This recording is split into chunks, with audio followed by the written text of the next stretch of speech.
I want to feel your head right now. You are the place, my only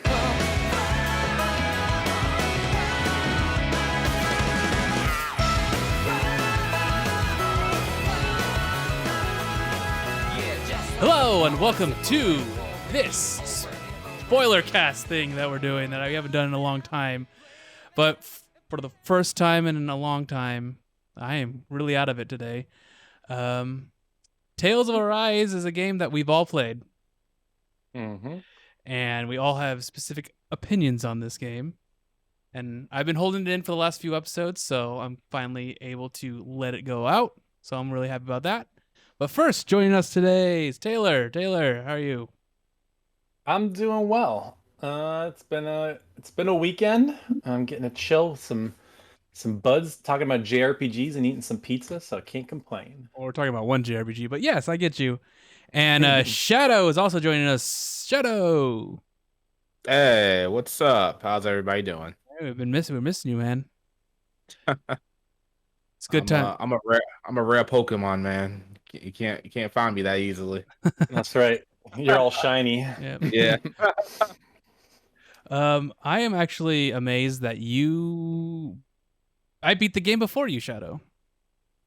Oh, you did? Because Taylor beat it way before all of us because he got a review code.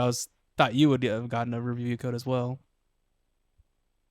Yeah, I think I didn't ask for one because I wanted the pre-order bonus stuff, but I think they got the pre-order stuff as well when they got the game early. So I could have asked and got it.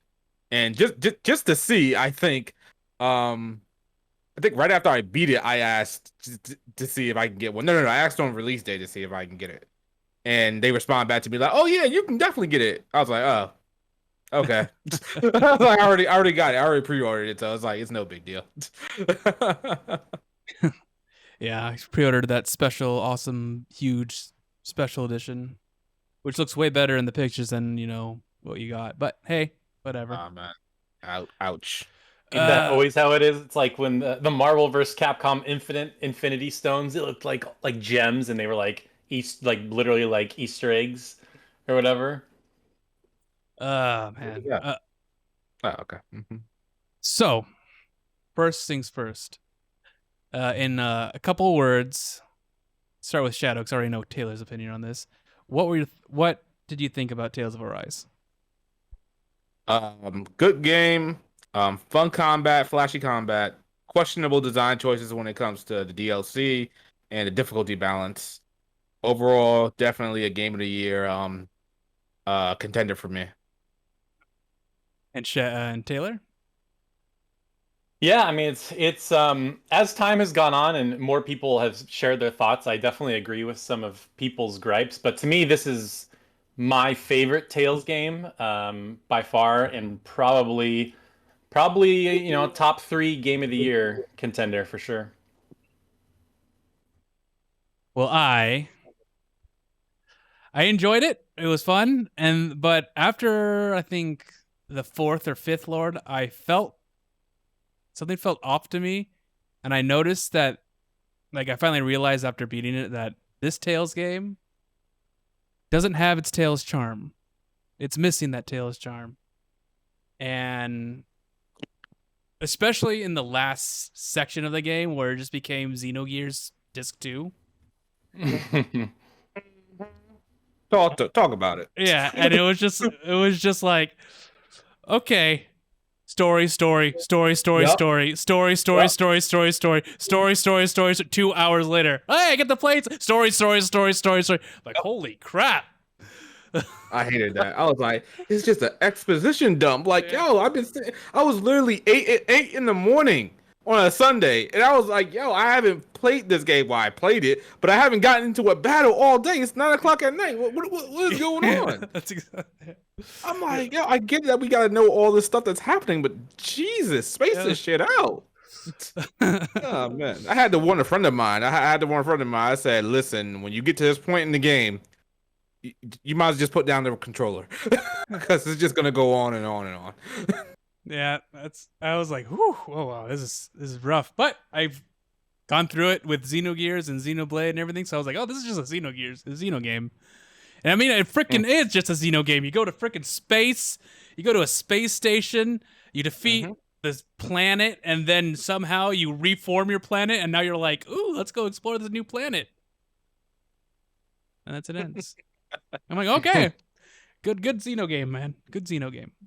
But Nick, it's like Dragon Ball Z because they make the spirit bomb. They do. Well, okay, let's start at the beginning. The beginning, I loved the beginning because that is when it actually did feel. It felt like very Talesy. It was very like unique in a way. And the combat's great. I love the combat. And I just want your thoughts on the beginning, because I played the demo and I loved seeing all the skits that were in the demo in a completely different situation where you're still Iron Mask, and it's like, hey, I remember that from the demo. Oh yeah, I mean I think the beginning it's a really strong start because I think it gets you into the story, like you're this slave and you wear like these rags. And there's this scene where the guard is trying to like make this little kid push something, and then Alphen kind of stops him and does it himself. So it's like really helping you feel this like just how gross this world is and how like oppressive it is. It's very dark. Yeah, very dark. And then it sets up this mystery of like this guy can't remember who he is, doesn't even remember his name, you don't even know what he looks like, which is like weird because as the player we've seen the trailers and we already know what he looks like and we know what his name is, so it's like, okay, I'll play along. So I don't really know how you get around that, but I mean, you know his name, but you don't know who he is. True. Yeah. Until except I guessed it's like his entire backstory in the middle of the game. Like, oh yeah, okay, I got it. Obvious. Yep. Man. What did you guys think about the skits in general? I like them personally. I know a lot of people don't like the change that they did, but it really helps. Like you get to see more expressions on the characters' faces. A lot of movement, and I always regulate skits as these just really quick conversation pieces that just happen between the the party, maybe about the event that just happened or stuff like that. But they're almost just like they're kind of cutscene replacements at this point. And I originally thought that was bad in Tales of Berseria because during the latter half of that game, that's what the skits kind of became. But here, since the style is different, since the setup is different, I don't really mind it too much. So I'm just gonna let it go at this point. I think going forward, this is the way the skit style is going to be. So for the next that's couple games. good. Yeah, that's fine with me. I do appreciate that you could see the characters change of outfits when you're in skits. That's really good. One thing that I do miss though is that the Tales humor. A lot of the skits aren't like there's not a lot of funny skits. Like everything's so serious and so like story driven that I miss this. There's some silly ones. I laugh at those ones. Those are the ones that were pretty silly. Like the ones where like the one that reminds me is when the Law is training with stones and then Alphen was like, "Oh, I want to try." And they start dueling with the stones and then the stones fly off and hit the camp and they're like, "The camp's destroyed." And Shion's like, "Fix it now." He's like, "Okay." Yeah, there were definitely some funny skits. There was one that I really enjoyed where the whole party was making their own versions of pancakes. I thought that was hilarious. And like they were commentating, like they were like ring announcers and stuff. I was like, yeah, this is pretty funny. One thing that I haven't done though is do the cameo battles. Oh, you haven't done those yet? Okay. No, because shocker, when I beat the game, I was so burnt out that I just stopped playing. Mm. And I did play a little bit. I did some of the side quests. I did the temple where you fight Gnome, and now I have to go back into it apparently. But after that, I was like, okay, I'm gonna play a different game, which I am playing. I'm playing Breath of Fire 3. Nice. You just easily go back to old school games. Man, I can't do that. Oh yeah, Breath of Fire 3. Really? Yeah. I thought you said you could. You're like, oh, I could play any type of JRPG anytime. I mean, I could, but I'd rather just play a new game for the most part. Not like old school games. I could play JRPGs at any point, but going back to an old school RPG, like a PS1, PS2 game, like I'm not gonna do that. I can. I loaded it up and I was like, to start playing, messing around. I'm like, wow, this is classic. But that's for an actual GSP episode. But let's talk about Tales of Arise. Yeah, I think I stopped playing right around that point too. Well, not playing. I'm gonna get back to it. Probably gonna stream the rest of that stuff because I got to Gnome, and I was like, oh, I'm just gonna mess around. Because I was just messing around the one time I loaded up the game, and I said, oh, let me see what this Earth Temple is about. I got to Gnome. He just kept summoning enemies, and I'm like, I don't have any items for this, so I don't feel like doing this. And I almost got him too, but I was like, I'm burnt out at this point. All those bosses are just pure BS. I hate them Yeah, man, with they're a bad. passion. They're not. bad. There's like, it's. You know how they say like especially- some games have like, oh, the bosses are the highlight. Well, here bosses are like the dread. Like you really just don't want to fight them after a while. Especially the ones where they just summon a spell that's in the middle of the battlefield. Yep. They just start charging their mystic art, and you can't do anything about it. And they're like, "What am I supposed to do? I'm just gonna get hit with this thing." Yeah. I know a lot of people got they how do I say this? A lot of people got their prostate checked the first couple of bosses. I know I forgot his name. The guy that cast Indignation really like threw a lot of people off. I think he. The Lightning Lord, I think. Yeah. In the Snowtown, yeah. Yeah, he casted that 3 times on my battle, Yep, he did the same thing to me. and I was like, "Oh, okay, whatever. I'm gonna survive anyway." So, die. Yeah, I barely thought I was gonna survive that third one, and I was just like, okay, Shion's still alive. All right, just attack him. It's okay. Speaking of healing and stuff, what do you guys think about the cure points? I mean, essentially, it's just mana or MP. So at first, I'm like, oh, this is really weird. But then as time went on, I'm like, oh, this is just MP, really. So to me, it wasn't that big of a deal because like there were ways to refill it. There were items that you could use to refill it. So Yeah, but the items cost about 5,000 gald, and you only earn about like 5,000 gald per area, and you only have 5 areas. Yeah, that's like, man, I guess this is the time to go really into it for me because the whole game's difficulty is weird.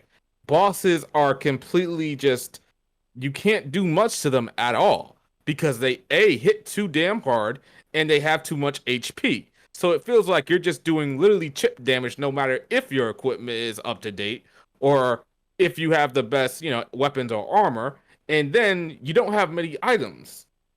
So, and you have to use items to, cure your CP so you can heal. And well, it's not an entirely MP replacer because Renwell and Shion can use, just regular arts, casting arts without it. But you cannot enter a battle or tackle the next dungeon without CP. You need CP. And the fact that the items, the recovery items, cost you an arm and a leg, and I think, like Nick said, you don't get much money from battle as it is. So it's like, what are you trying to tell me, game? Should I be playing right? Should I know how to play the game? And that felt like how it was in the beginning. That I should know how to play the game, know how to properly use Alphen, properly utilize his special action, or whoever character you're playing. But especially if you're playing Alphen, you got to sacrifice HP to get it off. And then Shion is constantly hearing you, and you're constantly running out of CP. Yeah. So it's just weird how that works. And then you have the DLC. So it's almost like the DLC is there to make your life easier. And I felt like at the end of the game, when I loaded up the I loaded my post game, clear save. I activated all the DLC. I just activated everything because I was like, I'm done. I don't feel like doing this shit no more. This game is doing something weird and I don't like it. So I'm just gonna take advantage of it because you're not treating me. I feel you're not treating me correctly. Um, and just looking at the prices in the store after I activated all the DLC, I was like, this looks normal. These prices look normal. If I had these prices for items like the orange gel, which is the lowest MP recovery item in all Tales games, it costs an arm and a leg in this game. If I had it costing at that point, I think it was $1,800, something like that, everything would have been more smoother. Everything would have went better. I would have had a lot more fun. But every time I ran into a boss, I always had to check my recovery item, and it's not like I had to have a lot of recovery items. Like I found that if I had at least 3 orange gels, I was fine. And then the dungeons, they did a good job in, placing stuff in dungeons so you can pick up money, so you can pick up recovery items and such. But you're always gonna be scratching and clawing for items and money in this game. Unless you fight a lot, like a lot, or if you fish. You can also fish, but that's just who wants to fish in an RPG? So A lot of people do. There's Yeah, so I much. guess. There's so much. Like every RPG has a fishing game. I think That's true. fishing is now a JRPG trope. Yeah, Yeah. yeah, it's definitely true. But I don't like having to do that type of stuff. And I'll say this real quick, and I'll let somebody else speak. When I was playing Yakuza Like a Dragon, I was told I didn't have to do side quests, so I didn't do side quests. Turns out I got to a portion in the game in which I probably should have did side quests so I could have a shit ton of money. Here, the game almost pressures you to do a side quest because they give you extra money, and we didn't even talk about the SP, the skill points. And I like doing that stuff because I enjoyed this game's battle system and I enjoy the setup and stuff like that. But even if I enjoyed it, that doesn't mean you should be pressured to do side quests at any point. That's just the way I feel about it, personally. What difficulty did you play at? I played on moderate. I think we all played it on moderate. I think that's one of the reasons why we had such trouble, because we were playing on moderate. Because I think on easy you don't need to do side quests at all. You just go straight through. Because on moderate, I feel like side quests are like a must. You need to do side quests because you need to unlock the titles. You need to get the money, the skill points, and everything. Sorry, Taylor, we're ragging on this game that you like. How about you rag on it a little bit? No, I mean, you're totally not wrong, because I remember I was like, why is money at such a premium in this game? And I remember I got like one of the rare fish one time. I'm like, oh, here's a fishing spot. Let me go fishing for a little bit. And I just kind of goofed around and I got one of the rare ones. And I turned it in, and one of the rare fish got me like 5,000 or 10,000 gold. I'm like, oh, this is how you make money in the game. Because I even remember, like, before the game came out, Alex from Backlog Battle was like, are you having trouble getting money? Because I am. And I'm like, yeah. And then I came back, I was like, oh, just fish, and your money troubles will be over. And you're right. I mean, you totally have to do it for a while, but like, it's like anything in a JRPG, I guess. Like, if you grind to get levels, you're more prepared. But in here, it's like you got to grind to get money. And I think I've heard people accuse Bandai Namco of doing that so they could sell DLC gold and stuff like that. I don't necessarily know if that's true, because they've done that. They've had that in a lot of past games, and it's not been this egregious. I just think maybe it just maybe was a balancing issue. But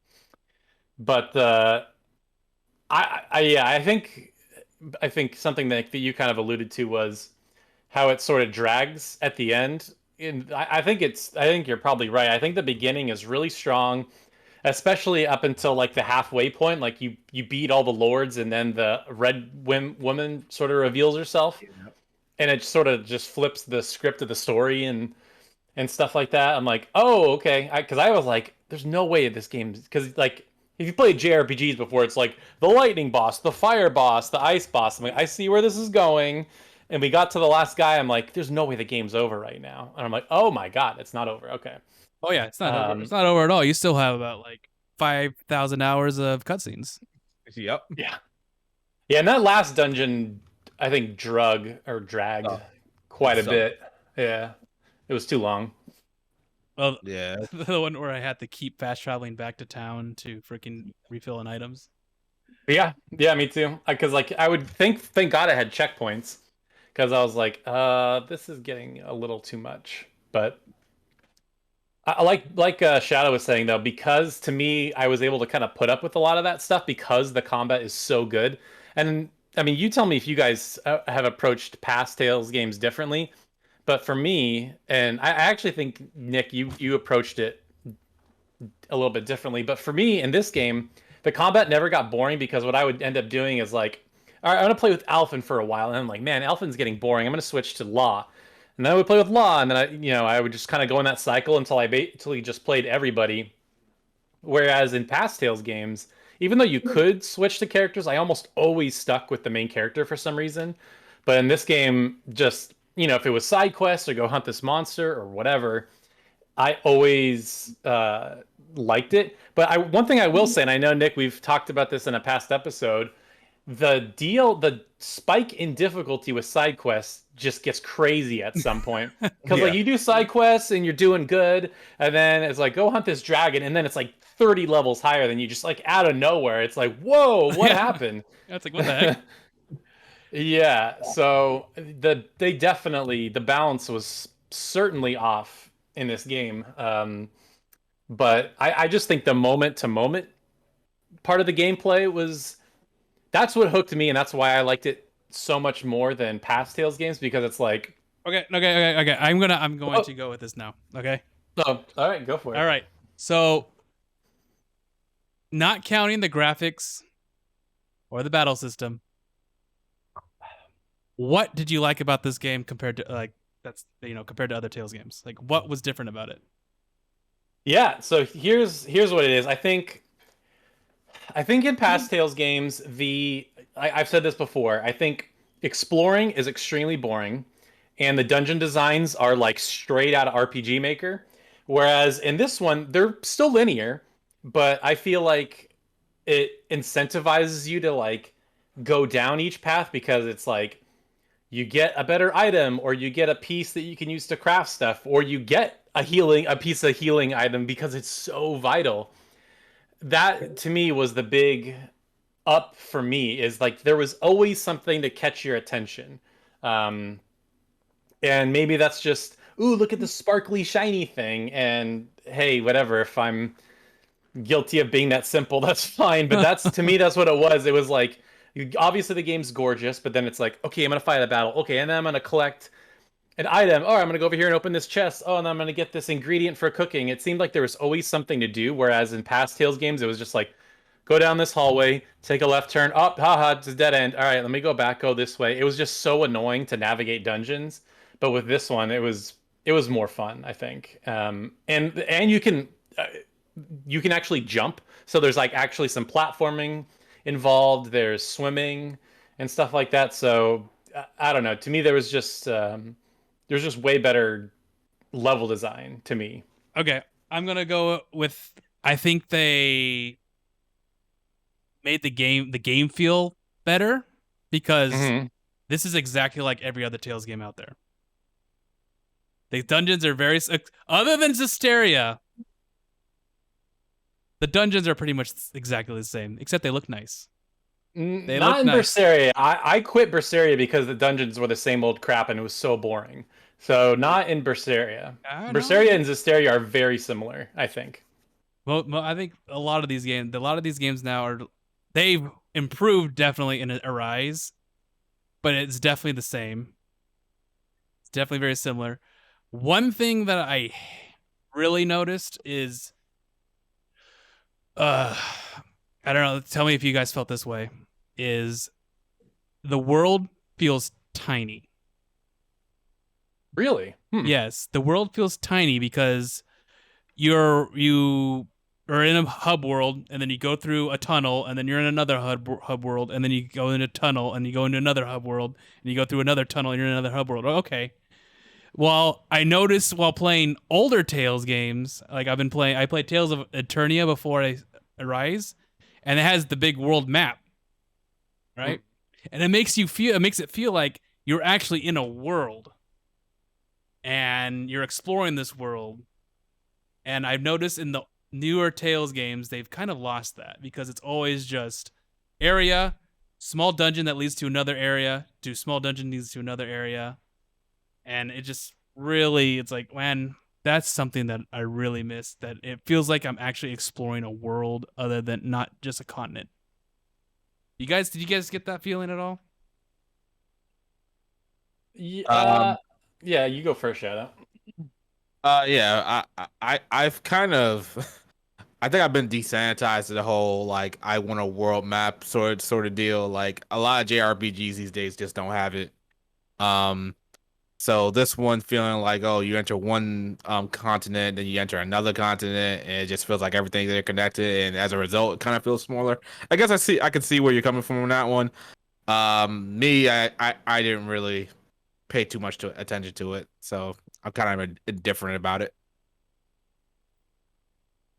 Yeah, I mean, I'm trying to think of the last game. I think like Ni no Kuni 2 is the last JRPG I can think of that had the the traditional JRPG world map, and I definitely miss those. I wish more games would do that, but at the same time, I definitely don't think Arise felt small because there were quite a few areas that were gigantic, and I can't remember any of the town names or anything.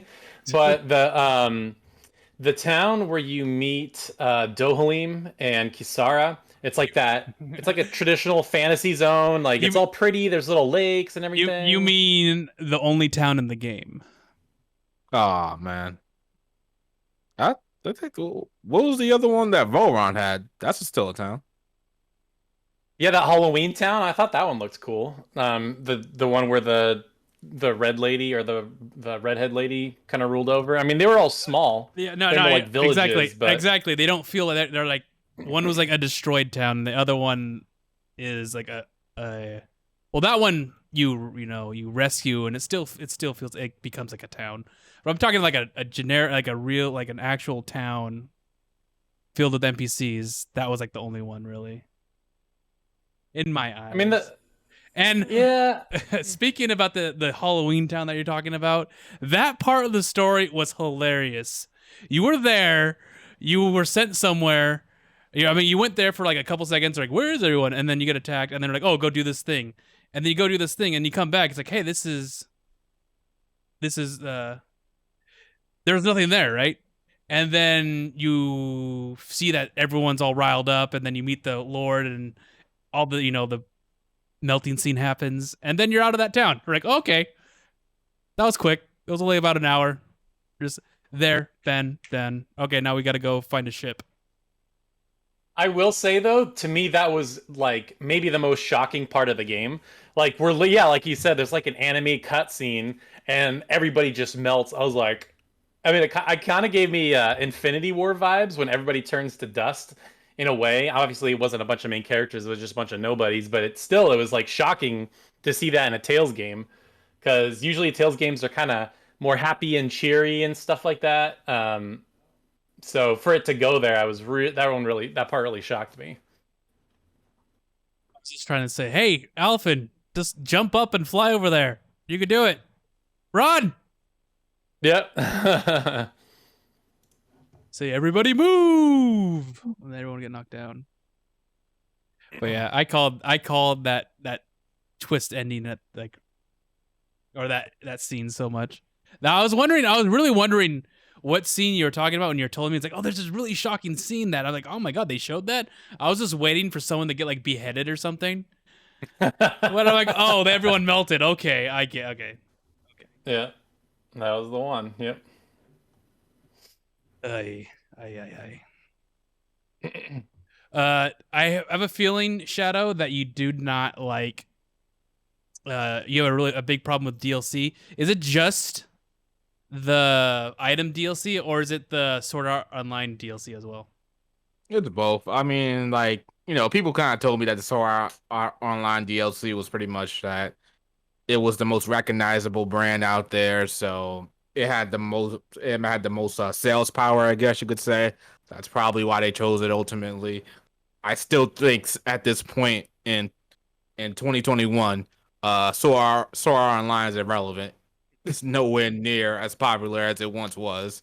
I mean, I'm sure there are still fans of it out there, but you ain't gonna sit there and tell me it's a Demon Slayer or My Hero Academia or hell, even Boruto levels. It's not. Like it's Sword Art Online is irrelevant, and it's just Asuna and Kirito are such boring characters to me that it's just I can't see anybody really enjoying this. But I think when I get back to playing it more, I'll probably end up getting it just for the hell of it. You know, But I said Mhm. I said in another episode, I don't remember Taylor if you remember me saying this, that if that was in the game as like a secret quest that you could find and you fight them, I would say it would be 100 times better than beating the downloadable content. Because being a DLC just like cheapens the entire thing. But if they Oh, yeah. actually added, if it was actually in the game as a secret, that would have been way better. Oh, And yeah, of course. That definitely would have been better. that would have been acceptable to me. But But you can't monetize that. You can't charge that. So but hey, they're adding free updates and adding like arena battles, aren't they, Taylor?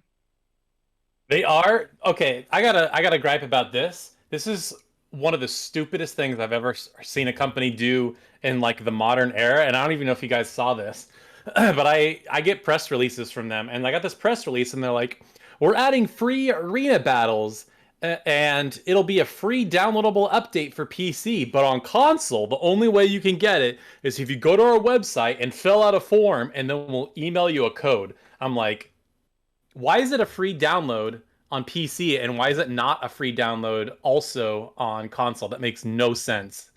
Like that's such a weird thing to ask players to do in 2021. that seems Well, like just an extra step for the hell of it. Like, well, why? That doesn't make any sense. And I filled it out day one. I still haven't got it yet, so I don't know what the hell is taking them so long. Maybe they just wanted everybody's information or something. And yes, Taylor, did you do all the arena battles? Yeah, I got the platinum trophy actually. I did everything. Was all the arena battles all the same? I mean, I it's did one that was level 20, and I did another one that was level 40 or something like that, and it was the exact same battle. I'm like, please don't tell me they did this for all of them.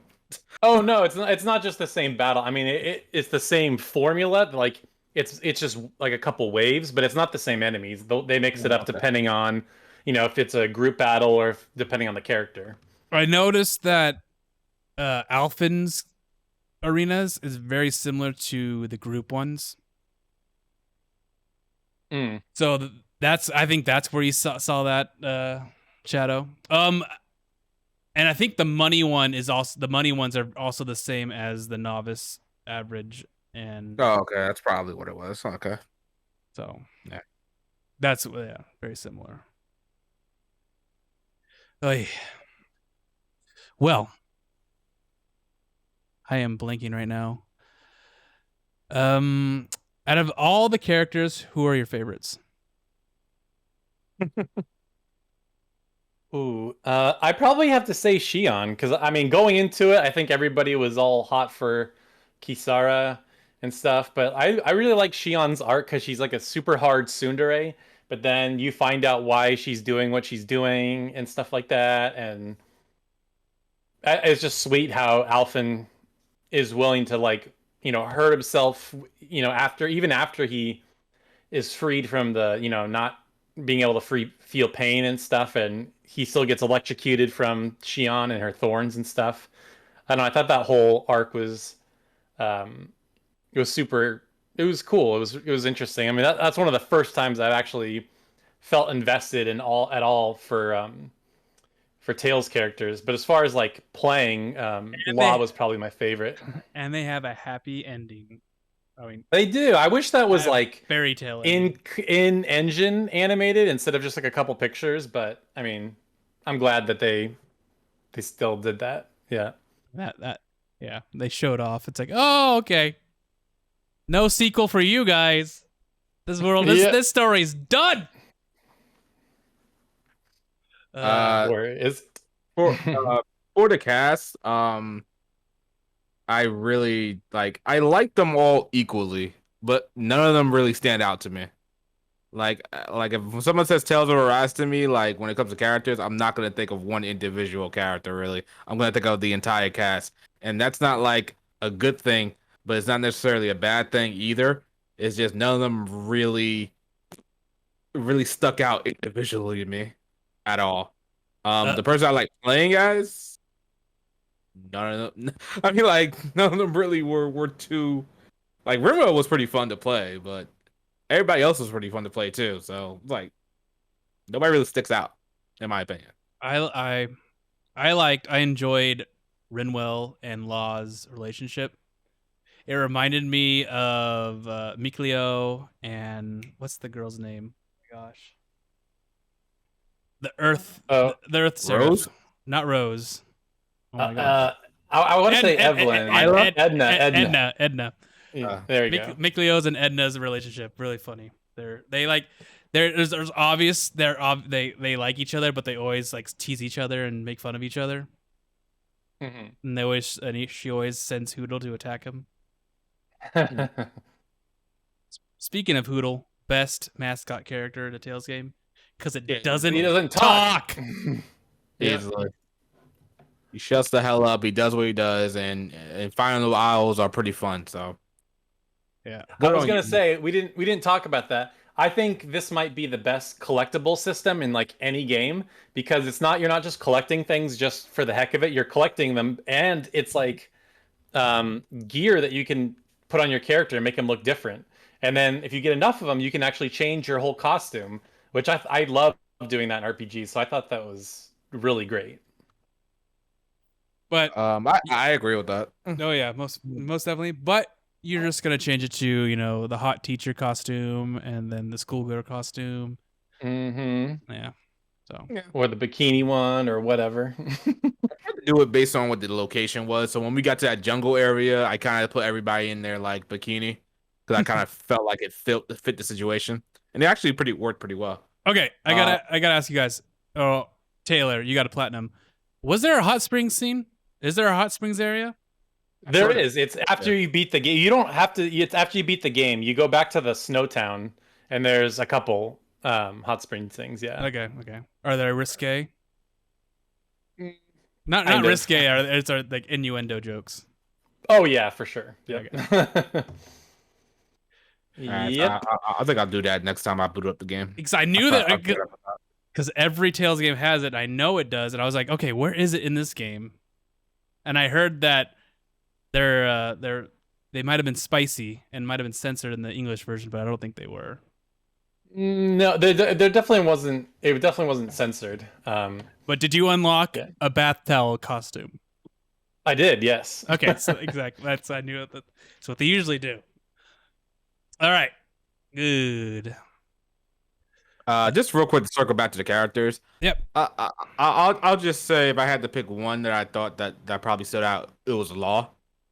I really enjoyed his whole backstory because he pretty much caused the death of his father, and he has to live with that mistake. And I don't think he ever really comes to accept that fact, or like he's still upset about it. And I always found that pretty interesting. Like to have the death of your father on your hands, pretty much. Like no matter what anybody tells you, you're pretty much it was his fault. I'm sorry, it was his fault that his father died. Like I know his father probably doesn't see it that way. He left him that letter in that quest. I believe, yeah, he left him that letter in that quest, and that was pretty cool. But like, even then, man, that's a lot to have on your mind, man.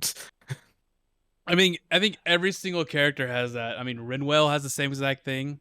It's the reason why she was hunted out is because she practiced magic out in the open. Yeah, and what's her name? Killed the parents. Okay. I wish I knew that Lord more better, because all you get of her is her acting crazy and then her getting killed. And then, when you get to that I forgot this what that space station is called. When you get to that, they're like to progress the story, you gotta like learn about the lords and everything like that. And I'm like, well, I really wish I knew more about these people because it seems like they really do have their own motives for doing this, but we're getting like the Cliff Notes version of why they did what they did. And I'm like, okay, fine, but I really like flesh that out a little bit more next time. Did you like? Speaking of the space station, did you like the twist where the Renans weren't the real Renans? They were just, creations.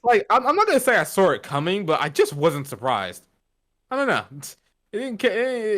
I wasn't shocked or anything like that when I heard that. Like I paused for like a second. I'm like, okay, yeah, whatever. Like I don't know why. Like, I don't know why. Like that whole portion of the game, I ain't gonna lie. That whole portion of the game, I got clocked out. I can't even tell you everything, man. Taylor, how did you feel when you were like, wait a second, what? There's aliens now, and these aliens can only turn into red women, and I was like, wait, what's going on here? I mean, it was funny. I saw that. I'm like, is this game secretly a Star Ocean game? Like, what's happening? Yeah, I mean, I'm kind of with Shadow. Like, I didn't see it coming, but I wasn't really surprised either.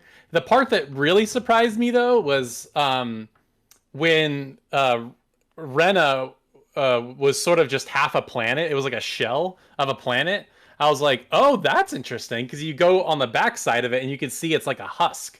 And I'm like, that's interesting. Like you're kind of being lied to the whole time. I thought that was cool. Because it's sucking all that astral energy out. Yep.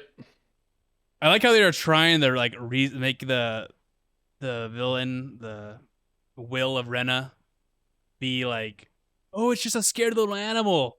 Like, no, it's not. Kill it. Yeah, I don't like that. I did not like the will of Rena at all. I felt like I feel like the focus on the main bad guy should have been Volron. Yeah. But I feel like he was wasted too. I'm like, bro. Yeah, he was really cool. It was really cool in his when you fought him and they both became sovereign and they fought again. They had that cool duel. And then it just ends. But then he comes back and you fight him again, but then he just disappears. It's like, oh.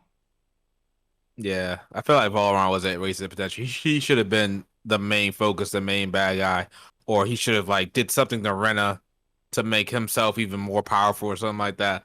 I don't know. I feel like it was just wasted because the will of Rena was like, okay, sure, to me, I'll fight you, whatever. We got you're the baddie, right? Okay, I'll kill you, whatever. Like, that's the way I felt. When you first like actually got to know Volron, where you're like, oh, this is just Nega Alphen. True.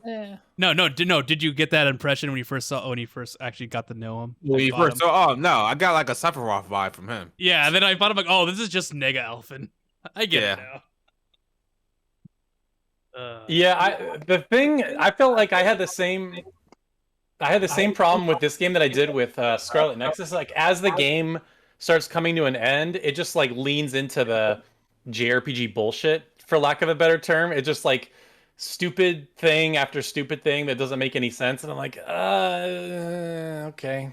Like there's so much jargon, and I almost got confused by the end. I'm like, what is the sovereign and the girl version of the sovereign? I'm like, Maiden and all that. and that's the problem I had in Scarlet Nexus too. And I was trying to go on Wikipedia and like figure out what are these terms that they're named in Scarlet Nexus. Thank God in Tales of Arise, there's like a freaking thing that you could look up in game so you can figure out what the stuff is. I was like, yeah, so but definitely it just starts spilling stuff on you over and over for hours. I'm like, I can't. I bet you they wanted to make Rena a huge like thing, like not just like you go onto it and it's all destroyed. I bet you they wanted you to explore it, and this is where you figure out all that stuff. But I bet you they realized like, oh wait, it's gonna take about another year or two to make this game. Yeah, so probably, let's just rush this. Let's just do this. Yeah, which it felt like definitely the last of the game was like rushed. Yeah, like you said, like a Xenogears type. It's deal. Xenogears Disc 2, yeah. Which is crazy because the game was taking forever to come out, and yep. Very And weird. then there are various reasons as to why that is. Of course, the big elephant in the room is the pandemic, obviously. Hmm. But Yep. it's only so much I can blame on that. Yep. Hopefully, the next Tales game doesn't take as long because they don't have to do a whole. Well, I think the next Tales of game is gonna take a while because I think they're focused now on re-releases and remakes at this point. Dude, if they remake Tales of Zestiria, I would be happy. I would be very happy Please don't. because I think they're gonna do that. I think because- they'd go back to super old games first. no, I'm just, Yeah, like, I don't do that. Just because they have to. They have to fix it. They have to make it the vision that they had. I would like. It'd be nice in like an alternate timeline, a different multiverse, but I don't think they're gonna do that. Yeah. I don't That'd be think there. Don't they're gonna do that. It'd be interesting to see. Don't worry, I definitely would like to see it, but I'm not hoping for it. It's funny that they are like, the battles in the real world was a stupid idea. Let's just make it a battle zone. Yeah. That's Yeah, like, because it works in Arise just because the transition is so quick. Yeah. So it's not a big deal. do you remember what the longest combo you got was?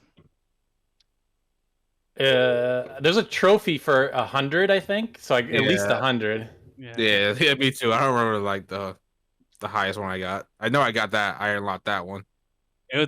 Man, that game is super. Like, I love the combat system, just not the bosses because the bosses are stupid. Like every Yeah, the like every Tales game, the bosses are just dumb. But I feel like the bosses in like Tales games, like they didn't feel like this. They didn't feel so like I don't know how to say it, like hopeless or anything like that. Like you're constantly just doing chip damage. Just like you can't do nothing against these bosses for the most part. Especially if you're playing on a higher difficulty. If people playing on this game on hard, I cannot see it in any way, shape, or form how it's fun. I can't. It's just gonna be tedious to fight bosses. All you're really gonna be doing is either controlling Alphen to hit and run, or controlling Xion to constantly heal. That's all you're gonna be doing. Like there's no real strategy here, and like you can't break the bosses as well. You can only So break you them in the can't- middle. Yeah, when they get like down to half HP and then like the QTE comes up, that's the only time you can do anything. There's no staggering them or anything like that. You can't put them in the air or anything like that. So your aerial arts are just completely useless against them. I had to change up my my art skill set whenever I fought a boss to. Well, one of my go-tos was Dragon Swarm, but that skill for Alphen took too long to execute. Yeah, and you always get when you're hit in the out middle of it. You'll get hit. So I had to change it to Swallow Blade, just like so I can easily just get out the way and stuff. So it's like the bosses, I feel like the bosses could have been handled a lot better in this game. And some of the bosses in the game that became common enemies, they were annoying as shit too. I hated fighting them. Okay. I'm still trying to figure out how to beat these guys. All right, it's the two. It's always comes with a group of two, and they have those hammers, and they're huge. Those things. How do I you, hate those things. How do man. you break them? I'm trying to You figure out. can't. Yeah, I'm trying to figure out You how have- to break them. You can't. You cannot break them. You have to switch to Alphen and use his special attack, and then you can get some more damage on. That's it. But as far as they're just tedious. They're just tedious, and they take a long time to beat. And I'm like, bro, these things are literally here to pad game time. I feel there's nothing about them that's fun. You're just sitting there constantly just button mashing them. They suck. Yeah, They because fucking suck. you can't break them or anything. I just didn't understand what. It sucks because one of the arenas for Alphen is fighting those guys. Oh my god, I can't even imagine doing that. So I don't even want to do it. And I'm like, I can't even heal. What am I supposed to do? And then, like, to get off extra damage, like I said earlier, you have to use Alphen's like fire attack, but that sacrifices HP. Yeah. So it's like, yeah, I don't want to do that battle in the arena. I feel like that's just gonna take forever. Taylor, is finishing all the arena battles a trophy that you need to do? Yeah. It is. I mean, I didn't. By the time I was doing them, though, I was like way over leveled, so it wasn't that hard. That's exactly what I was thinking. He's probably completely over leveled at that point. What Which feels like what you had to do. What I do is I run away from those guys and start spamming double demon fang, and it does a lot of damage on them. Double demon fang, double demon fang. My strategy for like tough battles as the game went on was to just play as Rinwell and attack from range, and I would just never get attacked because I think the way the AI works in the game is they sort of seem to target whoever you're controlling. So Yeah, when I yeah. switched, so whenever I switched to Rinwell, like I was always too far away. Like I would have two melee guys and then Shion because she's the best healer, and that was like my cheat code if I ever got stuck. Okay, I remember a lot like when you were playing the game before all of us because you could, and you were complaining, you're like, man, my stupid party members keep dying. Oh It's- yeah. It's like, well, they kind of have to because if the computer could just dodge everything, then they wouldn't die at all. So the RNG has to be like, oh, he gets hit. But in this game, if you get hit, you're dead. So Dead. it's really annoying. Yeah, Well, I get that. Like, I remember one time I was streaming the game, and like I had to pause the game for a second so the chat could look. I was like, I think it was Shion. I was like, Shion, why are you casting in front of this guy? Get away! He's gonna hit you. I was like, I had to tell chat, do you see this? She's trying to cast when he's right in front of this guy. So I immediately switched to Shion and got the hell out the way. If I kept her there, she would have died and wasted a life battle to get her back. The AI in this game is just really, I don't want to say stupid. It's just questionable, and I really hate the fact that they changed the AI settings to more of a team settings instead of an individual. Yeah. It just makes it worse. But yeah. What you just described was mainly my problem. It's like this boss is charging up a big AoE attack. I'm just gonna sit here and wait for them to hit me, and it's like, get out of the way. That was my big And that's the problem. problem. And that leads back into like the problem with the difficulty. You don't get a lot of life battles because you can't buy that much because you get very little money. So it's like everything counts. I can't have this. I can't be wasting life battles here because you just refuse to dodge and get out of the way of a really obvious choreographed attack. Like, come Yeah. on. That's just the problem of, I think, 3D Tales games, because I think every 3D Tales game has this problem where the AI just acts really dumb and gets killed on boss battles. Because sometimes they like during normal battles they're fine, but during boss battles is when you really notice them not acting smart. Yep. You know what I miss? I miss having what's they called max treats or something like that, where you could heal all your characters for like 3,000 health. Those are so good.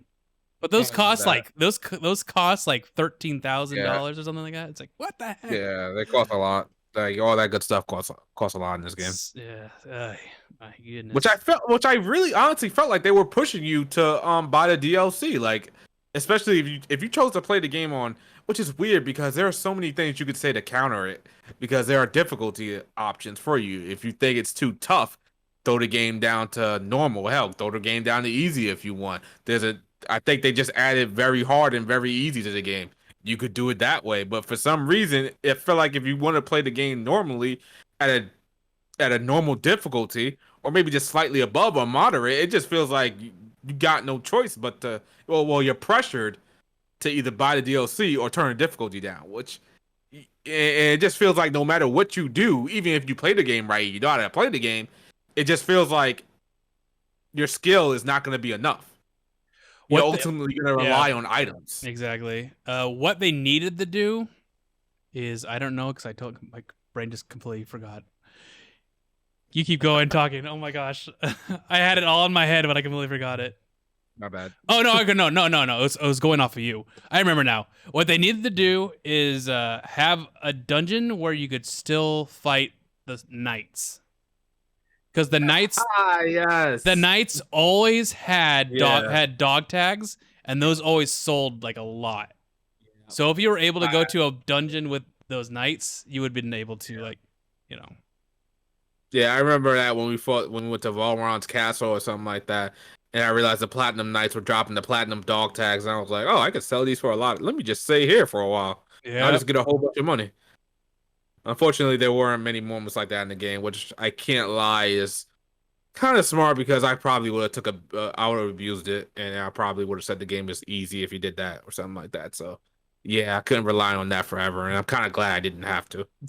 But is it really? It's like they leave it in there because the smart people are like, Yeah. hey, wait a second, I could abuse this. Let them abuse it. Like in Final Fantasy Tactics, you could not know how to play the game, and you think the game's hard as hell, but then other people are like, this game is easy as hell. All you do is throw stones at each other and heal. Yep, right.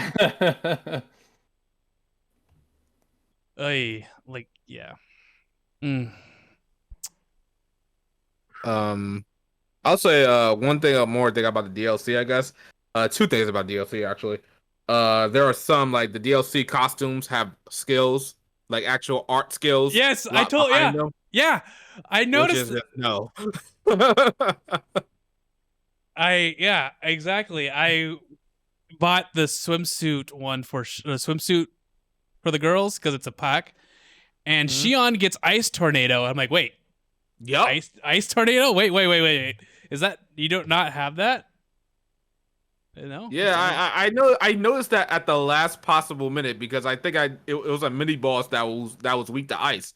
And I was like, do I have anybody that has ice attacks? I was like, oh, Shion, you got ice tornado. I'm like, cool. And then like a couple hours later, I realized that ice tornado was locked behind a DLC costume. I'm like, I know. God damn it, man. Yeah, I know Rinwell could do ice tornado. I think she could do it with one of her like charge spells things. I forgot how Rinwell works because she could hold a spell and then charge it up, and it does a bigger version of that spell or something like that. And I think one of them was ice tornado. But it was really interesting to see that the costumes themselves have titles. That's just a big no. And if anybody wants to complain about that, I'm definitely not gonna argue with them or against it or about it because that's just no. You're actually holding back actual in-game battle actions behind a DLC. That's just no. What the fuck were you thinking there? Yeah, I mean, when I reviewed it, I didn't even use them because I'm like, most people aren't going to have access to this, and it felt wrong to use it. So, and one of the other things I thought about the DLC is that there are some recipes behind the DLC, and there are recipes in the game that mirror what exactly some of the DLC recipes do. But the thing about it is, like, the best recipe for getting more experience is EXP whatever up L or large or whatever you want to say it stands for. And to do that, to get that recipe normal in the game, you have to do a couple of side quests to get to it. And to even make that recipe, you need materials that are relatively hard to get. Well, I won't even say hard to get. It's gonna take some time to get those materials. But the DLC recipe has it so you can just buy those ingredients in any store for the most part. So it's just easier to do. And I'm just sitting there, I'm like, what the fuck, Bandai Namco? It's just a time saver, man. Time saver. Yeah, it's a time saver. It's like, yo, it's like, this is ridiculous. Like, I know there's a food that like has increases materials level, and then Law can make it so it's even better. The increase is even better, but it lasts not as long. Doing that made things so much easier because like everything you grabbed was level 5 or above. Yep.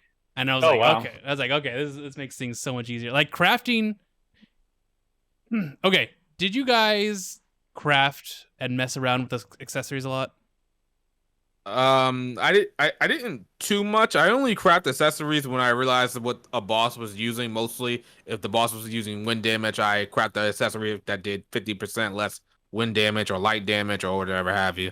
But I think as soon as I stopped playing the game, I started messing around with the accessories. I was like, okay, I could really do a lot of stuff here because I have a lot of materials. And I think I did it with Shion. I gave her a whole bunch of like reduced casting time, and she could just cast first aid in like instantly. And it's way better than a healing circle. Yeah, you could just because you just transfer skills and everything. I ran out of materials, and I was like, "Well, I'm not building any more accessories. Then I'm done." But I made some pretty crazy accessories. There's some pretty crazy ones you can make. Yeah, but it just felt like while you were playing the game, you didn't have that much freedom for it. But then again, I can't really speak to that because I didn't really use it all that often. So okay, so I want to see if you guys agree with me. I think in this game they really added, what's it called? Added reasons to grind. Like they made it so you have to grind in this game. Like you needed to go out and explore the world and grind monsters to build certain accessories, build certain items, build Skill points. Skill points and stuff like that, getting recipes and all that stuff. So it's like that is the time. I think that is the time sink of this game, because if you're not doing that, I'm pretty sure you just beat this game really quick. But I don't think you can because, well, depending on what difficulty you're playing the game on. So I was playing this game for like a week or 2 weeks or so, and Isuel gets it, and he, you know how Isuel plays, it skips all the cutscenes and plays an easy just to, get through it. I don't know why. I don't know. I don't get it. But that's how. It's what he does. It's what he does. It's what he does.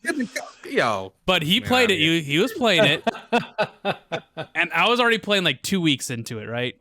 And I was getting to like the 5th Lord, and he's like, "Hey, I'm like 3 hours in, and I'm already at the 4th Lord." I'm like, "What the hell? What the hell? How are you this?" So what does he do? I'm hoping he's not on Discord or on Twitter complaining about the story. No. Like, he never complains about the story. No, he doesn't. He just cares about the gameplay. That's that's how he plays every JRPG. Oh, fuck. I know, right? It's very interesting. I don't get it, but it's what he does. I really hope. I just really hope he's not on those Discords and Twitters and he's talking about the story. I really hope not. But okay. No, he's on our That's the way you want to play it. That's the way he wants to play it. Yeah, he's on our Discord. He doesn't do that. Ooh, what's another thing? What about let's talk about what about the finishers? I mean, I know this is sort of the combat, but I liked the pair up finisher moves to finish battles. Yeah, I thought those were cool. I really enjoyed those, and I really never got tired of seeing them. I remember playing the demo, and I thought what we got in the demo was gonna be it. It was only gonna be like those pairs, and that was it. Which I saw. But I am so glad everybody got a pair. Everybody has a pair. Every possible combination you could think of has a finisher, which was really good. I don't like the fact that real quick. I just don't like the fact that one of their skills don't really it goes off way too quick and the battle just ends. It's Kisara's and Shion's. It just ends instantly. I'm like, yeah, I want to savor that a little bit more. Like I want to see more. It's such a cool thing, but it's such a cool animation, and then he hits, and then it just ends. Yeah, the battle just ends. I'm like, what happened there? Like you guys I'm guessing something happened with the attack. It messes up the game or something like that. So they had to get the player out of battle immediately or something like that. But yeah, the team attacks they're really good. I love seeing that side stuff in my RPGs.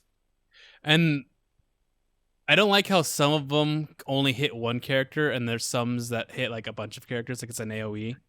Have you noticed that? Yeah, that's true. Yeah, I think I did see that. Like sometimes it would just end the battle immediately. I'm like, it hit everybody, okay. Yeah. And then other times it wouldn't end the battle. I'm like, okay, that didn't do it. I was like, all right, fine. Like Dohalims, and as I say, Asbel, Alphins. It only hits one character, but if you do Alphins and Kisara, it's like a giant vortex, so it hits everyone. Yeah. And some of them have elemental properties. I'm like, I wish I could really control who shows up when I press what button, because there was one boss or a couple enemies that have reached the ice, and Kisara's and Rimwell's thing really works out well. And I'm like, well, whenever I press that, it's either it's like it's random, right? Yeah. Like you don't know who's gonna show up. Yeah, it's a little bit. I mean, it should be sort of tied to like when you're swapping characters. It should be that one, but sometimes it seems like it's not always. Yeah. All I know is that I always got Kisara and Alphin. Always. It was always Kisara and Alphin. And I'm like, why?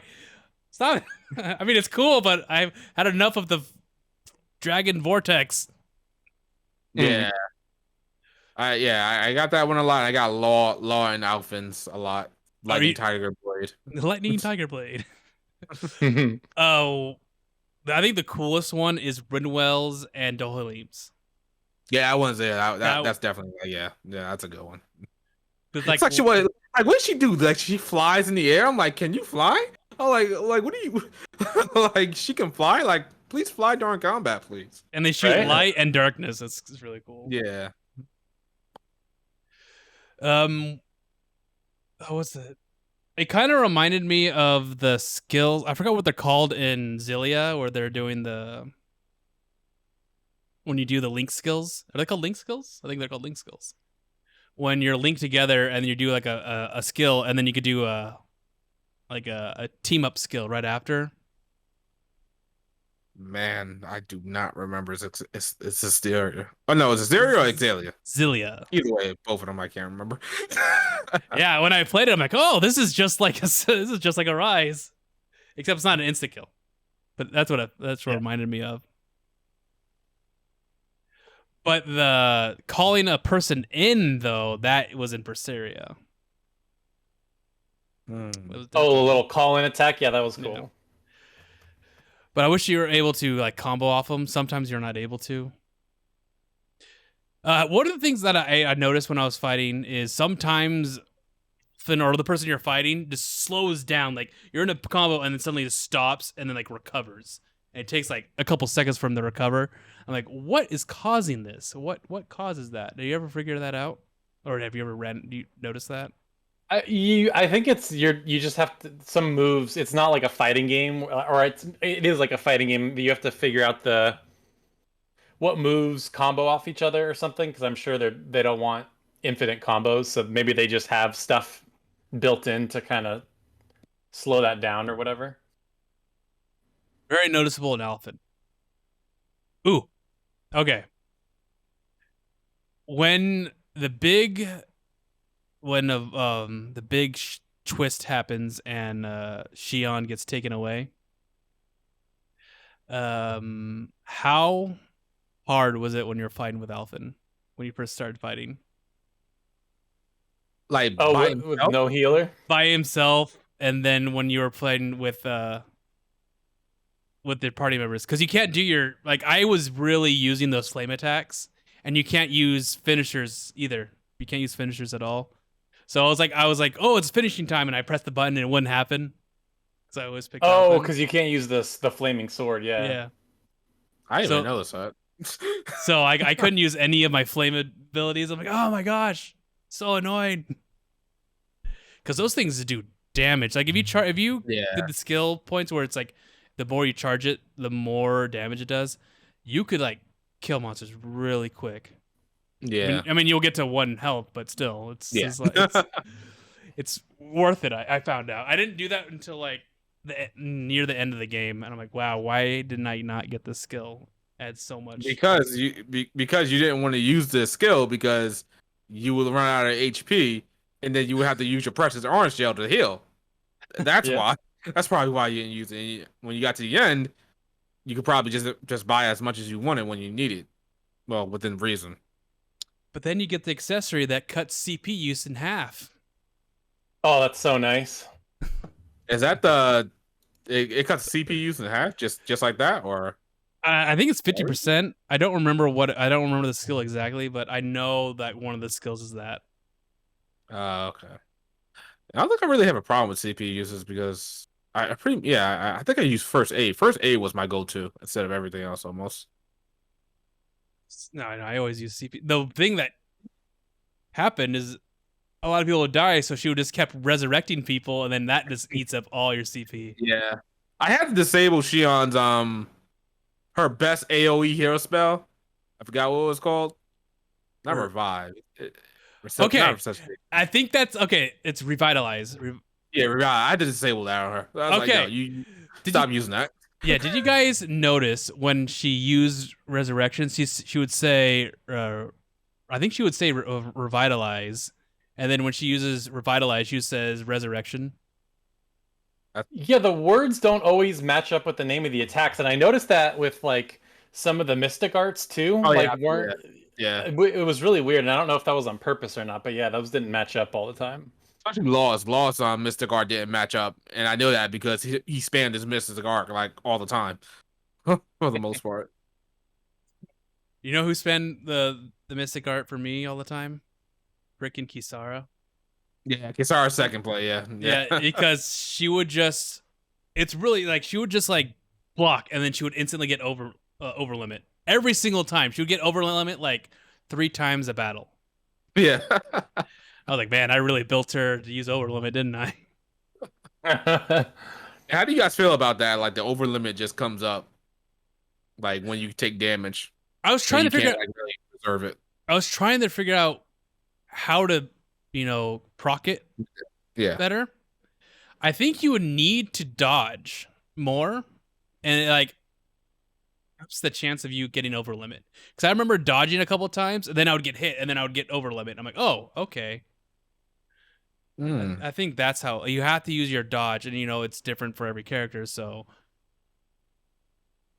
Interesting. Well, I think you're right because like Hisar doesn't have a dodge; she only blocks. So if the fact that hers would crank up so much faster, that makes sense, I guess. Yeah. I liked playing as Kisara. She was fun, even though she's slow and doesn't have like a dodge. It was fun just blocking and like stunning them. Oh, it's good stuff. No, yeah, it was really different. Yeah, she was cool. Yeah, I also appreciate how everybody has like a special action in battle, so everybody can feel included in battle. That's one of the things that never cared about much in Tales games because I pretty much was stuck in my ways. I pretty much used my set party, and that was pretty much it for the entire game, unless like certain party members left. But here, it feels like everybody's involved in battle at all times. Like I know that I feel like they're putting in work each time in battle, and that's how. Well, that's really why I enjoyed it in Scarlet Nexus as well when they did it in that game as well, and they do it here. Yeah, too. that's the one thing that I noticed in using playing Breath of Fire 3. I'm only using 3 characters, and then I have like 3 other characters, and they're not getting any experience at all. So they're like really low level, and sometimes you got to use them for like story moments. I'm like, oh great, now I got to level them up. I remember the good old days of PS1 JRPGs, man. Oh yeah. No, and I like what you were saying, Shadow, because it's like sometimes certain bosses you need to swap out your characters just because, like, okay, this one does a lot of range attacks, so you get more range character, or vice versa. Like characters have roles, even though it's not the typical like MMO roles of like tank and DPS and healer or whatever. But like you could tell, I'm like, oh man, I got destroyed. Let's try somebody. Like, let's add another healer because Dohulin can heal. So I would do that sometimes. Like if I was really getting destroyed, I would just have 2 healers, and that would help. See, I'm glad that helped with you. For me, it didn't do much except run out my CP faster. You know what? Funny. You know what I like doing, which I figured out you could do late in the game, is you could swap out dead characters. And, Yeah. And if you leave them out, they'll res somehow. I don't know what procs it, but I know that they somehow gain health. They come back alive again. And it's not using resurrection because you can't do that when they're in out of battle. So No, you can. you can. You could res people. Yeah, I've done it. Yeah, yeah. Like I took a character out of battle, and then I switched to Shion, used resurrection, and I'm like, she didn't heal Kisara. Kisara's sitting on the ground still. Who did you heal? I was like, oh, you got Law back up. He's not even in the battle.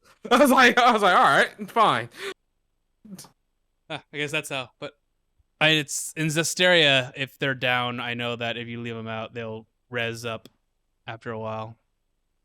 So it's a good way to save on life bottles and resurrections. But Precious items that you need. Yeah. But when you have Shion or Dohalimin, they all both have resurrection, and they both use it. Yeah, that definitely helped. It's funny that you say that because I didn't realize you could do that either until like quite a while after I had a full party. I'm like, oh, I can swap out dead characters to other guys that aren't in there. Oh my god, that makes it so much easier. Yeah. What? Oh my gosh, my brain is not working today. But when we wait for it to come back. I know we really did trash the game at the beginning of the podcast, of the SpoilerCast. Mm-hmm. Do you guys do enjoy it? It's a good game. People should play it, right? Yeah, absolutely. I'll still recommend it to people. Mhm. I would just say, don't be a hero. Don't play on hard difficulties. Just play on normal and go from there. Don't try to pull it up anywhere else, or you're not gonna have any fun. Would you Because I know. Huh? would you warn new people about the play of the games like, hey, and they know about Xenogears, like, just to tell you, there's a Xenogears Disc 2 moment. I It takes a while to get to that moment, but it's the same thing as Gears. It takes a while to get to that.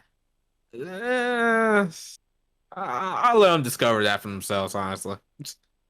Yeah, my bigger warning would be to, as soon as you get fishing, take advantage of it, because that's how you get most of your money. Because Yeah. like we were saying, like we were so shocked at how sparse money was. That would be my main tip to somebody who's coming in fresh. I would say play a different Tales game first. Oh, Damn. Only reason why I'd say that is because playing Tales of Arise would probably spoil them, and going to an older one would be hard. You are so freaking right. I Yeah. told that to a friend of mine. I said, I don't think you'll be able to go back to other Tales of games after playing this one. You might as well just like forget about playing. She was telling me, oh, I might play Vesperia again. I was like, you're not gonna like it. If you really like this one, you're not gonna like any other Tales of game. You probably could go back to Vesperia, maybe Zestiria, maybe, but at this point, yeah, Arise is really gonna spoil you. Graces and Beyond maybe because it's a little faster, but Vesperia, Abyss, Symphony would be a lot harder because they're slower. Yeah, they're really Yep. slow, yeah. But the 2D games are a completely different beast. Yeah. I could go back easily. Completely different. I was playing Tales of Eternia and then went to Tales of Arise. Completely different games. I had about 25 million gold at the end of my Eternia game. oh my god. Practically broken as Arise. Yeah, I beat the game and I'm at the end. I'm doing the side quest and I'm broke. I am literally broke, and that's just because of fighting Gnome and Sylph. Sylph was BS, man. Oh my gosh, Sylph. Just to say real quick, when you're fighting Gnome, Worm, whatever his name is, he and most of his gimmick is like, I think it's the same thing. He's just summoning enemies, right? Yeah. Does Sylph do the same thing? Oh yeah. What the hell's with this game and doing the same strategy for bosses? It's just these element bosses. So what they would do is that they summon. It's like a wave battle, right? It's you fight you do waves, and at the end of the waves you are able to attack the guy. But the bosses that you can't hit do like area effect attacks and stuff like that, and you have to dodge them while fighting the monsters. Yeah. Gnome was manageable. Sylph was annoying because it would summon like a giant cyclone in the middle of the battle, and then they have flying enemies, so you can't really. And the cyclone moves, so you're fighting flying enemies, and the cyclone just hits you, and you're like, "Oh, I'm dead." And then it would also fly down and like shoot a giant beam, and if you get hit with that beam, you're dead. Like you just die instantly. And it was and since he was Sylph, he would just summon a bunch of flying characters. And if you remember the flying eagles, they start summoning a bunch of like air slashes everywhere.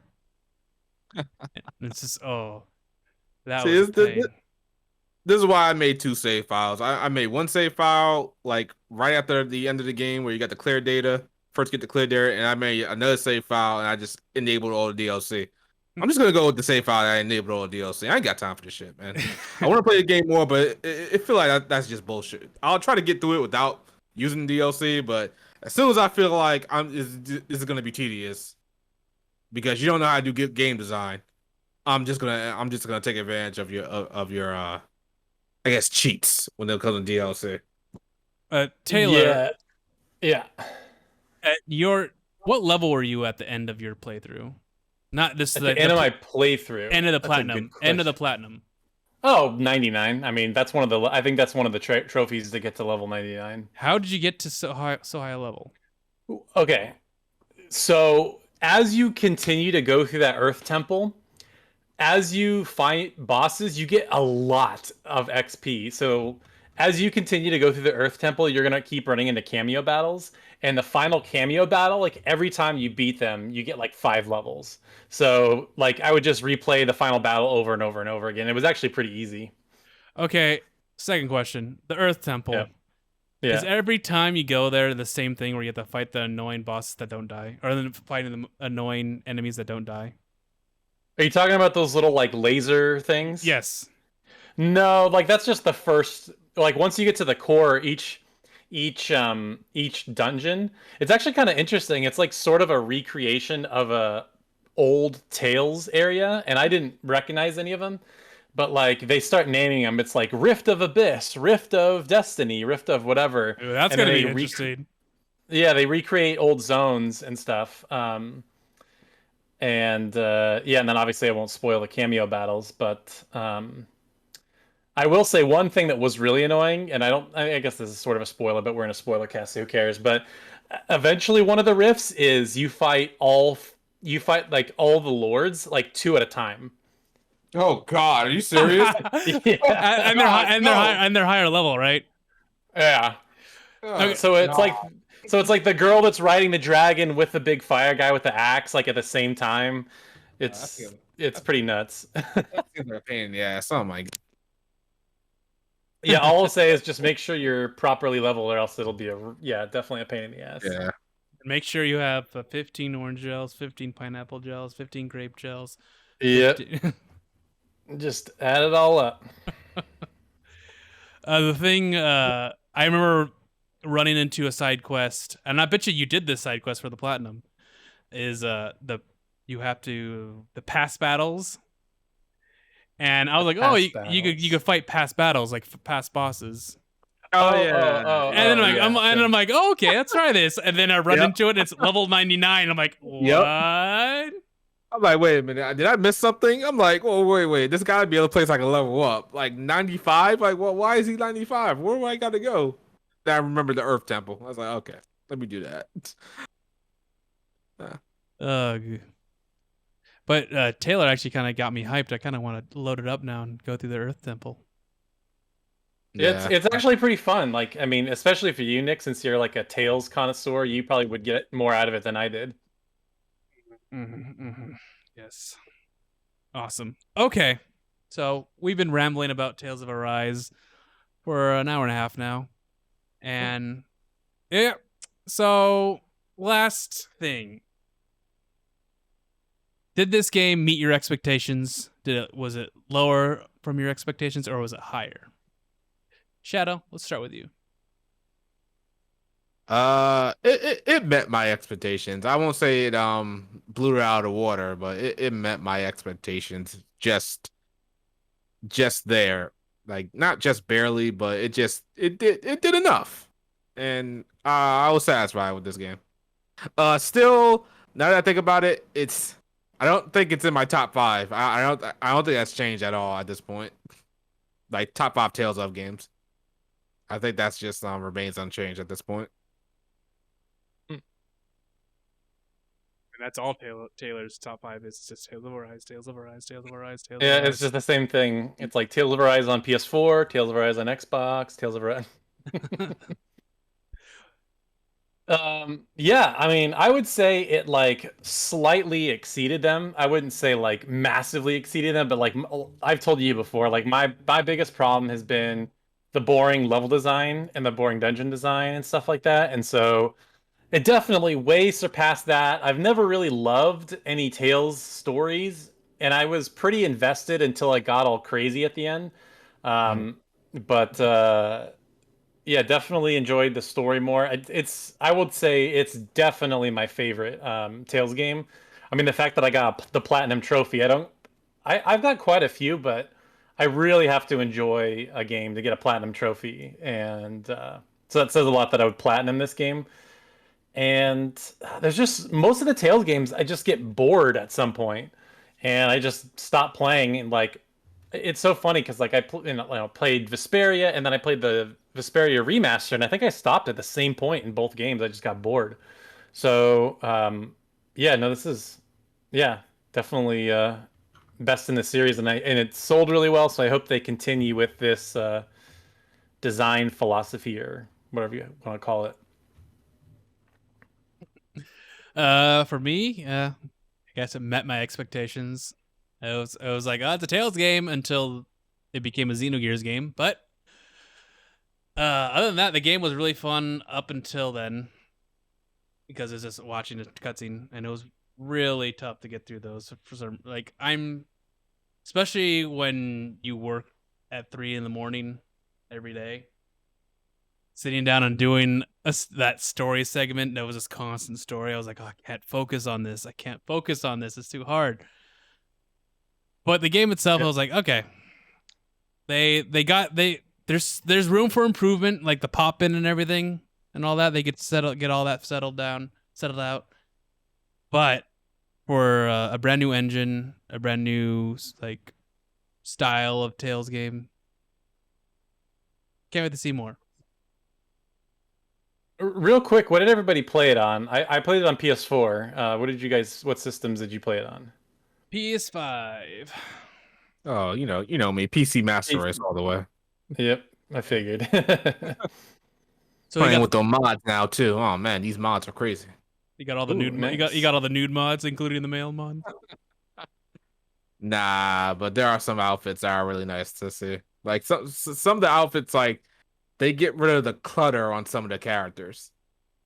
Like, you know, some of hair accessories, like this one that I downloaded that got rid of Rinwell's hoodie. Oh, okay. It kind of got rid of all her belts and everything that are on her. Same thing with Shion. There's a Metroid outfit for Shion, which is pretty cool. Zero Cool. Suit Samus one. Yeah, Zero Suit Samus. Yeah, there's a there's a mod to make Kisara more busty. but Kisara's already very busty. But this mod makes her even more busty. Kinda. It's funny. Taylor, have you seen her without the armor? Yeah. I mean, she has the whatchamacallit, the bikini armor or the bikini DLC. Yeah.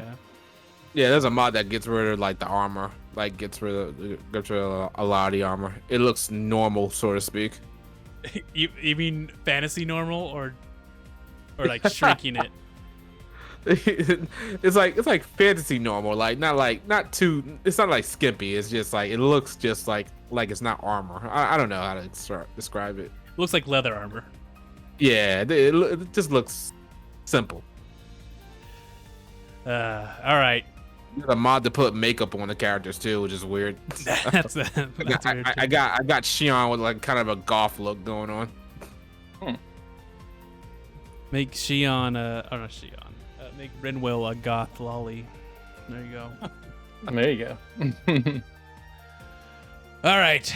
So until our next game we all play together, this will be the end of the Tales of Arise spoiler cast. We all enjoyed it. It has some flaws near the end, but decent game all around.